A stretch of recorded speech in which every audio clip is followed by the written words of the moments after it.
नाज़रीन, खित्ते की बदलती हुई सिफारती सूरत हाल में दो बड़ी पेशरफ जो है वो सामने आई हैं। एक तरफ इस्तांबुल में पाकिस्तान के दरमियान होने वाले मुज़ाकरात में जंग बंदी के तसलसल पर इत्तफाक हुआ है, तो दूसरी जानिब भारत ने अमरीका के साथ 10 साला दिफाई फ्रेमवर्क मुआहिदे पर दस्तखत कर दिए हैं। ये दोनों वाक़यात बज़ाहिर मुख्तलिफ नज़र आते हैं, मगर दरअसल खित्ते में ताकत के तवाज़ुन और पाकिस्तान के बढ़ते सिफारती किरदार की अलामत है। इस्तांबुल मुज़ाकरात में तुर्की और कतर की सालसी में पाकिस्तान ने एक बार फिर अमन को मौका देने का फैसला किया है और ये साबित किया है कि इस्लामाबाद अब भी खित्ते में अमन और इस्तेहकाम के लिए मरकजी किरदार अदा कर सकता है।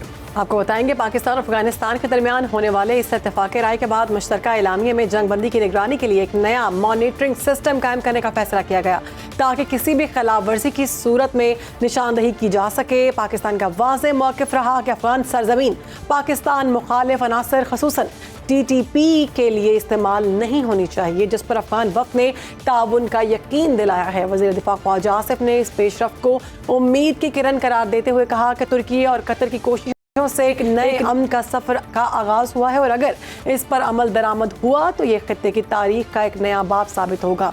पाक अफगान मुआहिदे पर बात करने के लिए हमें ज्वाइन किया है air marshal retired Arshad Malik साहब ने, और हमें ज्वाइन किया हमारे दूसरे गेस्ट हैं, साबिक सफारतकार हैं GR बलोच साहब। सबसे पहले रुख करेंगे आपकी जरिए आऊँगी अरशद मलिक साहब। ये जो सूरत हाल हमने देखी कि पहले दौर चले पाक अफगान मुआहिदे के हवाले से, मुज़ाकरात के हवाले से, बिलाखिर ये पेशरफ सामने आई है कि अब मुआहिदा हो चुका है।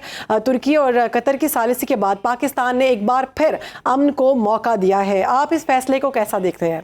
कि पाकिस्तान एक जिम्मेदार रियासत है और हमने इंतहाई दानिशमंदी से, बसीरत के साथ और सब्र के साथ इन मुज़ाकरात में शमूलियत इख्तियार की, और अभी भी हम अपने कौमी वक़ार को मेंटेन करते हुए इस मुज़ाकरात में दोबारा इसलिए शामिल हो रहे हैं कि हम किसी पे सरकशी नहीं जाहिर करना चाहते, हम किसी को अपना फर्माबरदार नहीं बनाना चाहते। हम एक ही बयानिया रखते हैं और वो बयानिया ये है कि हमारे यहाँ दरअंदाजी बंद की जाए और जिन दहशतगर्दों को डिक्लेयर्ड दहशतगर्द न सिर्फ हम कह रहे हैं बल्कि यूनाइटेड नेशन और इंडिपेंडेंट इंटरनेशनल एजेंसीज उनको डिक्लेयर कर चुकी हैं, उनके ऊपर आपको लगाम देनी है। और अगर आप उनको लगाम देने में नाकाम रहेंगे तो फिर हम अपना हक महफूज रखते हैं कि हम काइनेटिक मनूवर करेंगे।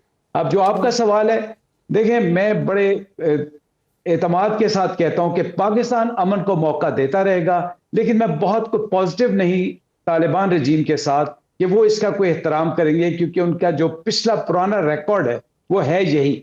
लेकिन अब मसला क्या है कि इसी डिस्प्यूटेड रजीम के साथ आपने गुजारा करना है, इन्हीं को आपने एंगेज रखना है और इनको हार्ड एंड सॉफ्ट दोनों तरीकों से कंट्रोल रखना है। तो मेरे ख्याल में पाकिस्तान का ये फैसला बहुत बेहतर है, हमें आगे जाना चाहिए और गहरी नजर रखनी चाहिए, और सबसे बड़ा जो इम्प्लीमेंटेशन मैकेनिज्म है उसका मैकेनिज्म कोई हमें बड़ा सॉलिड रखना पड़ेगा। बिल्कुल ठीक है। हमारे साथ मौजूद हैं GR बलोच साहब। बलोच साहब, पाकिस्तान का मौक़िफ़ है कि अफ़गान सरजमीन पाकिस्तान के ख़िलाफ़ इस्तेमाल नहीं होनी चाहिए।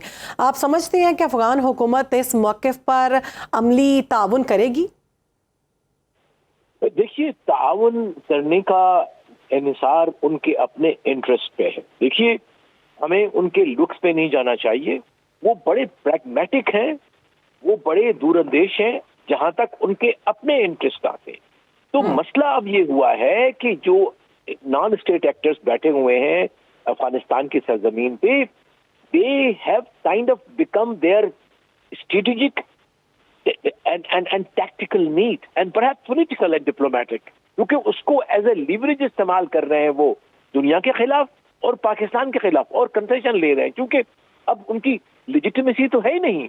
ना तो वो तमाम नुमाइंदा हुकूमत तो कह नहीं सकता, इसको एक टोला है जो अपने हाथ में बंदूक लिए बैठा हुआ है।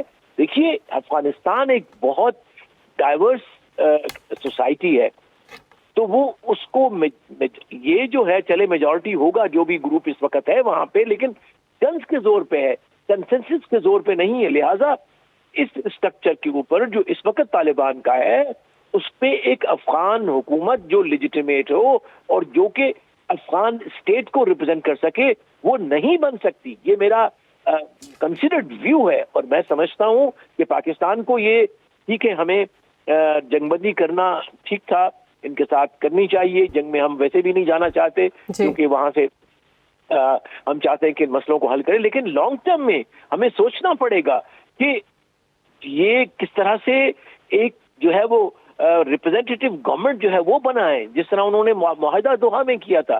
सो I think after this, I think next should be that they must implement. क्योंकि देखिए, जब आप यहाँ ये बनेगी हुकूमत जो कि रिप्रेजेंटेटिव होगी, तो वो रिस्पॉन्सिबल होगी, उसके इस तरह वेस्टेड इंटरेस्ट नहीं होंगे, वो इस किस्म के प्रॉफ्ट पे नहीं चलेगी, वो अपने मैंडेट पे चलेगी, जो भी सिस्टम है वहाँ का मैंडेट लेने का, लेकिन उस पे चलेगी. लिहाजा हमें बहुत शॉर्ट टर्म में, ठीक है ये जंगबंदी हो गई, उनके वादे आ गए, लेकिन मुझे सच्ची बात है, I am not very sure कि ये वादे वफा होंगे, क्योंकि बिल्कुल जिया बलोच साहब, आपने दुरुस्त कहा. आपने वैसे दोहा मुआहदे का भी हवाला दिया है, वो तो भी हमें पता चल गया है कि 5 साल बाद भी जो है वो अमल दरामद नहीं हो सका.